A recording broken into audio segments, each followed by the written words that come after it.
Welcome back to the Oscar Project Podcast, the show where I discuss Oscar-nominated films year by year. I am your host, Jonathan Eaterberg, and today I'm bringing you an interview with Courtney Dixon, director of the short documentary Depression is a Beast, which will be showing at the Tribeca Film Festival this June. Before I jump into the interview, please be sure to subscribe to the show in your podcast player so you can get all the newest episodes as soon as they are released. If you like the interview and want to hear more, please consider leaving a rating and review in Apple Podcasts or Spotify. Writer-director Courtney Dixon dreams up scenarios where real people are heroes, filming sensitive topics in imaginative and memorable ways. She spent several years in branded content, working with WebMD and brands like Chick-fil-A, Dove, and Moonpie. Her unbranded films have been Short of the Week and Vimeo staff pick selections. She joins me to discuss her latest short documentary, Depression is a Beast, which has been selected for the prestigious Tribeca Film Festival this June. Courtney, welcome to the show. Thank you so much for having me. So first off, thank you for tackling such an important subject as depression. Even if you don't deal with it directly yourself, most people probably know someone who does.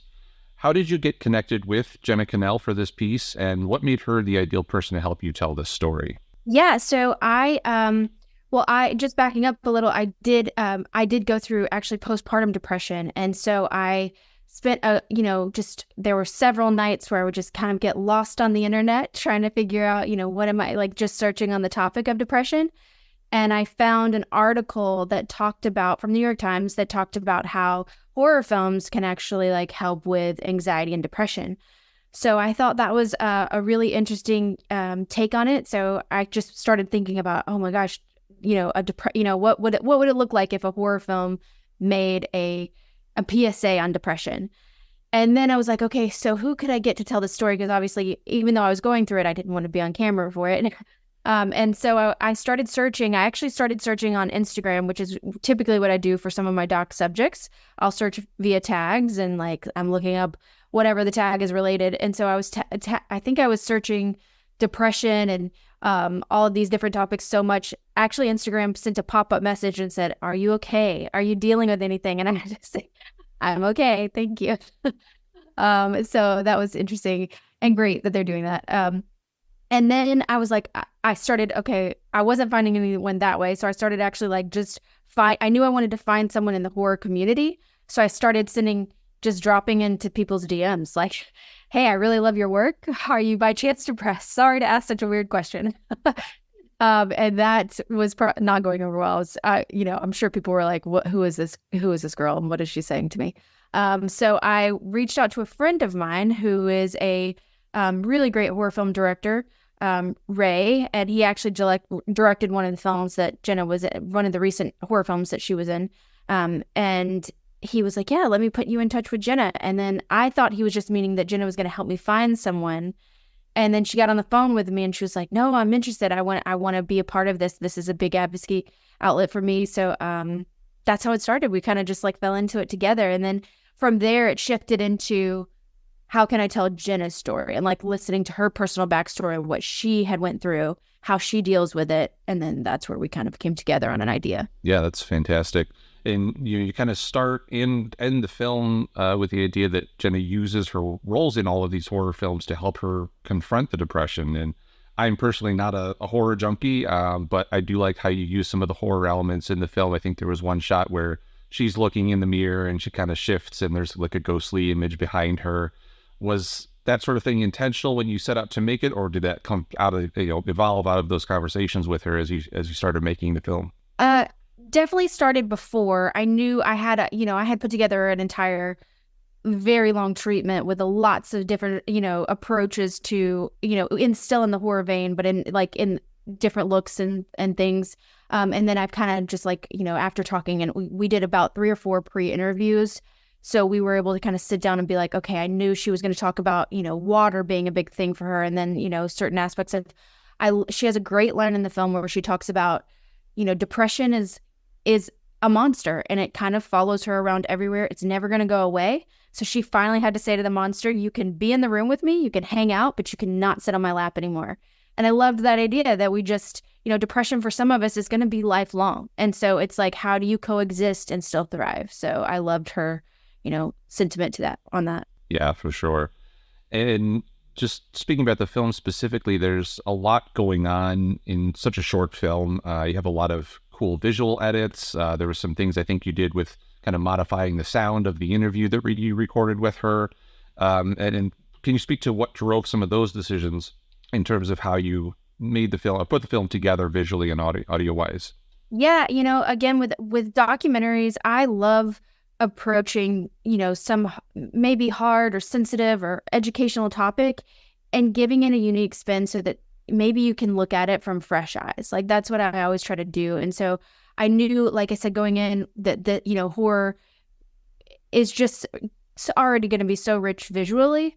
So it was just, how can we really just make that, really heighten that and bring it to life, and some of the things that she was saying. So definitely we knew we wanted to shoot. When we started filming, we knew we were either going to shoot on film or we are going to shoot digital, the old via, cameras. And so we kind of played with that, and we knew how could we bring that to life in post. So we had a really great team actually out of Prague who was our edit team, and they kind of really played with the audio and bringing it between which we had a lot of fun with. Yeah, I really like that aspect of it, where the kind of fades into more of that grainy, almost tape tech recording kind of feel to it. Was really cool. Thank you. Yeah. I also liked how you, more towards the beginning of the film, you had some elements of animation in the film as well. And I feel like I've seen a little bit more use of animation in documentary in general in recent years. How does using a little bit of that animation give you the ability to show the story that your interview subject is telling you, rather than just having a talking head on the screen? Yeah, it can, especially with backstory. When Jenna's talking about something when she was young. If a subject doesn't have a lot of photos, or a lot of, obviously not all of us have a lot of video and things of that growing up. So it's like, how can you bring that to life so that the viewer doesn't have to just watch her tell the story? How can we feel the story? So I really loved, actually, the animation came from Creepshow. I really loved pulling from Creepshow, and there were some, a few like animated sequences in one of the shows. So we kind of leaned into that, and then how could we help tell her story? So it was a fun way to bring that backstory to life. Definitely. Now, I also went back and watched one of your other shorts, Let Yourself Rest, and I actually saw quite a few parallels between the two films. As you mentioned before, both of the subjects talk about the conditions kind of as monsters, but also that they've learned to not necessarily try and get rid of them, but understand them and deal with them as part of their life. How important is it to get across that message of kind of accepting what makes people unique and dealing with it, especially in situations like these? I think it's very important. I have, through my career, I've had a lot of topics that have been health related. And so I've had a lot of heavy subjects where people are talking about these conditions that they're having to live with that really do change your life. But surprisingly, it has been so humbling and inspiring to see these people that I've been able to make docs on are badass. They have no fear. They're going to face whatever they're doing, and they don't let it stop them. And so I feel like that when I am creating a documentary for them, I have to level up to them. And so it's, how can I show that condition in a way that is creative and that reflects what they're going through? Because, a lot of these conditions, like, hers is the one you referenced was narcolepsy. And, that can be, it can drain your day. You could have no life. And so how do you show that in a way that doesn't feel that? And so it kind of matches their inside drive. Sure. And I really liked in that one too, where you highlighted the fact that, I think towards the end, she talks about she's got a new job. She's, decided to bring it front and center of, I have this condition. Can you make some accommodations? And the employer was happy to do that. And, I think same thing with Jenna in the horror films. She's dealing with some internal demons, and she gets to play with those demons on the screen, so to speak. Yeah, for sure. Now, I have a couple of questions not specifically related to the film, but before I move on, is there anything else you want to touch on about the film? I guess just the main takeaway is that, depression is so individualized. It can seem like it's one big broad topic that maybe touches all of us. And I do think it does touch all of us to some degree, but it is how it affects you is individual, a personal experience. And so therefore when should also be a personal experience. And so, when whether that's medication, whether that's therapy, whether that's horror films, I think we should just widen what tools we can use to tackle depression. And the more we talk about it in unique and creative ways, hopefully the more we can kind of fight the stigma and raise awareness and just keep people talking about it, keep it fresh on people's minds. Absolutely. Couldn't agree more. Now, this might be the hardest question I ask you, but if you had to pick your top 3 films of all time, what would they be? Oh, that is such a hard question. Well, I will start by saying The Imposter is a documentary, 2012 documentary. It is the documentary that changed my entire mindset on what documentary could be. It's so creative, and it's just a deep dive on a crazy catfish story, but it was done it had those elements of narrative with, elements of doc, which was really cool. So that, and then I would say Cutie and the Boxer is another one of my favorite documentaries. And then narrative films, City of God, just the editing in City of God is just amazing. So I think it's one of the best films up. Excellent. Good choices. I don't think I've had any of those 3 recommended before. Oh, okay. Now, if you could pick any 3 movie characters to invite to your next dinner party, who would they be, and why would you invite those folks? Who would they be?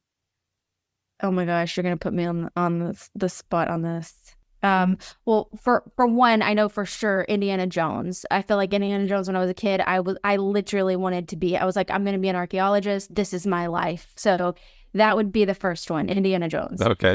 Taking it back to my childhood. Another one, the nostalgic feel would be Jessie from what was the Killer Whale film? Now I'm gonna. Oh, Free Willy. Free Willy, yes. Okay. Jessie was who I wanted to be as well. It's like, I'm gonna be a Maria. So those were big characters in my life. Maybe I can't think of her name, Sigourney Weaver from Alien, because she was just a badass who. I'd love to hear. Oh, Ripley. Ripley, yeah. Helen Ripley. Yeah. So okay, we'll go with very that. good. Indy, the one from Free Willy, and Ripley from Alien. I like that. All classic old films. So excellent. Now, oftentimes I'm having authors on the podcast as well. Do you have any books that you could recommend that you've read recently? They could be fiction or nonfiction and don't necessarily have to be about movies. Oh, The Creative Act by Rick Rubin. I had someone describe this to me as it's a book that feels like a hug, and it truly does. It's just such a good read. It's an easy listen. So that was a great one. I also listened to recently, rather than reading, was None of This Is True. None of This Is True. It's a fun kind of, I don't even know how it's categorized. I'm not even going to try to go into that. None of This Is True. And what was the other one that I said? Oh, The Creative Act. It's now playing. Sorry. Excellent. Well, if there's a book that is a hug, I think we could all use that right now. Those are good recommendations. I'll be sure to include some links to those if folks want to check those out in the show notes as well. And lastly, before we wrap things up, I know the film is showing at Tribeca in June. Looking forward to hearing how it does there. But do you have any other projects lined up? And also, where can people follow you on social media to keep up to date on what you're working on? Yeah, so I am working actually on another short film. It's been making almost 3 years in the making. It's just been on and off working with a bunch of friends. Actually, I worked with on depression. It'll be coming out soon. And you can follow me on my Instagram, Courtney Dixon. And then also we have an Instagram for Depression is a Beast. So we have hopefully this Tribeca is the world premiere. So we will see where it goes. Hopefully it'll take us around the world is what we'll say.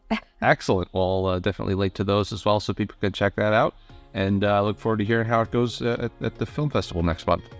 Yes. Thank you so much for having me on. Yes. Thank you for coming. Thank you again to my guest today, Courtney Dixon. Her short film Depression is a Beast is playing at Tribeca in June. So if you're in New York, be sure to check it out at AMC on 19th Street East on June 6th at 8:15 p.m., June 11th at 5:15 p.m., June 15th at 12:15 p.m., or June 16th at 11:30 a.m. I'll link to the film's page on the Tribeca site in the show notes, along with links to the movies and books mentioned throughout the interview.